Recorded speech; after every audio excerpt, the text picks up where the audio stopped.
Hi welcome back to Chaitu vlogs. నేనైతే 8 సంవత్సరాల తర్వాత మా బాపమ్మ వాళ్ళ ఊరికైతే వెళ్తున్నా.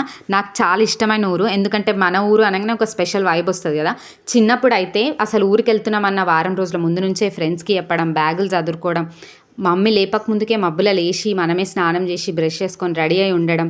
స్కూల్కి కూడా మనం అంత తొందరగా ఎప్పుడు రెడీ అయి ఉండం, ఊరికి వెళ్తున్నామంటే అంత తొందరగా రెడీ అవుతాం. నాకు తెలిసి అందరు కనెక్ట్ అవుతుండొచ్చు. ఇక ఎద్దుల బండి అనగానే నాకు మా మామయ్య గుర్తుకొస్తాడు.